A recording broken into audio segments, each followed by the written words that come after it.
Today we're going to go over just a few of the pets we have here, a few of my pets, who aren't yet in breeding projects just because they're too small right now, but I also want to go over some basic care. So let's start really basic.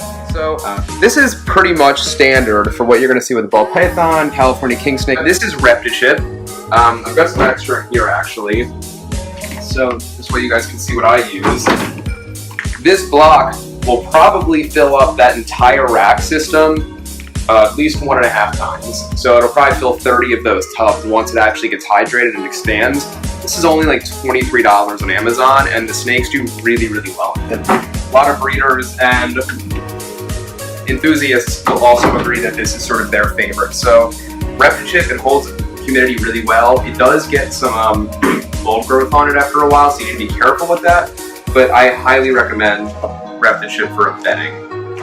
As you can see here, this actually kind of applies to ball pythons too. If you don't want to spend a ton of money, you can just go to Target, buy a Sterilite tub. This is about 6 quarts. This is actually perfect for a ball python up until probably around his size. He was actually in a 6 quart until he was near that size, and he was doing really well in it. So you can just go to a Target, and it's like less than $1. Super easy. You can use the same exact setup. Just make sure that you get heat tape with a thermostat to make sure that they have a warm size. The heat back here, you want it such that the heat on the hot side that the snake is going to feel is about 90-ish degrees. And the cool side you're not quite as concerned about because they can decide anywhere in between this 90-degree warm spot to whatever it's going to be over here. Usually in these racks for me, they run to like, I don't know, 75-ish, which is kind of cooler than they like it, but they just don't go there as much. They sit in the middle and they're comfortable. Humidity, you want to keep it around 55, 60% humidity, give or take. Moving on to the more fun things, I just want to show you a couple more of my animals. You've seen my Super Pastel. You haven't seen her yet. So she is an Emperor Pin. So she is a pastel lesser pinstripe. You can see she's an absolute sweetheart. I just absolutely love her. Moving on, you saw this girl last time, and I just briefly showed him, but he was actually supposed to be part of one of the projects, but then he decided that he didn't want to eat anymore, because why not? Totally don't understand that desire whatsoever. But he's back on food. As you can see, he is like obscenely fat. He could be good to breed in the next couple months.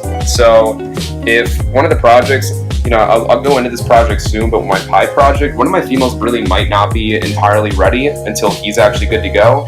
So I've got 3 different male pies with different combinations that I can breed to her, and this is going to give me some really, really fun variety. You guys will get a chance to buy these, which is going to be great. Now, he's a Spide, so let's pull out a Pied really fast, and I'm not going to talk too much about the project necessarily, but I just want to show you the difference. Now, a Pied is a single recessive trait, and basically all you're going to see is a lack of melanin, scattered throughout the body, and that's what this white is. And you're also going to notice that the belly scales are pearl white. And this and Clown are my 2 favorite single gene traits. Pied just does some really awesome things, really, really beautiful animals. But you see the difference between these 2, and I'll try to get them next to each other. The Pied has this off and on throughout the body. The Spider Pied, which is this guy, I named him S'mores, you're only going to see the patterning in the head, and the Spider isolates it to just the head. That's sort of the big difference between those 2. So if you're looking for a Pied with more patterning, I'll have plenty of those. But if you're looking for something like a Pied that's, got that isolated pattern of the head, which I think is also just really interesting looking, we're going to have a few of those, hopefully. So keep your eye out. I will definitely keep you updated on that, though. What else didn't I show you? Here we have one of my favorites. He is a hypo het albino Colombian red-tailed boa.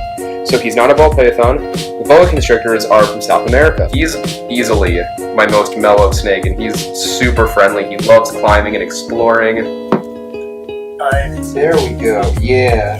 So this guy's got some really cool eyes. I like that his tongue is black. I mean, these are just basic differences, but, it just never gets old how cool these guys are. If you look at his tail, I think he is a really, really high expression of a hypo. I don't know if the het albino is brightening him up at all, but you see these red, hence the name red tail. The tail actually gets a lot redder as opposed to up here, which is more of a lighter brown. He's definitely one of my favorites. He's an absolute pleasure to hold, play with, whatever. He just loves exploring and climbing. So those are just a few of the pets I have. They don't really necessarily fit in any breeding projects right now. Once he gets to the size, I might do something with him. We'll see. But for right now, I'm just sort of focusing on the ball pythons. The others that I showed you, they're too small. They're going to be really great breeding snakes down the road, but for right now, they're just a lot of fun to have around. Something I talked about was if you email us at premierpythonsus@gmail.com, and I'll post that in the description below. But if you email me name and username of a friend that you're going to refer and they subscribe to the YouTube channel, then you're going to get 1 point, and I'll record that. There's going to be a reserve, so you're going to have to get a few points. But the person who racks up the most points by the time that breeding season comes around is going to get a free snake. So I'm just really trying to get my social media outreach, up to a new level. So, really, I seriously appreciate if you guys spread the word, subscribe to our channel, like the videos, comment, tell me what you think. If you guys can guess what her genes are, and she's a 4-gene animal, that's your hint. So you've got 4 possible points. If you can tell me in the comment what gene she is, you'll get 1 point for every gene you get right. And that's for the free snake giveaway when I have hatchlings to give away. If you have a ton of points, you're going to be looking at potentially getting a visually recessive animal. So there's definitely a huge incentive. And I'll go over that more in the future, but for right now, comment below, tell me what you think she is, and I'll let you know how many points you get. Thanks guys, and have a great night.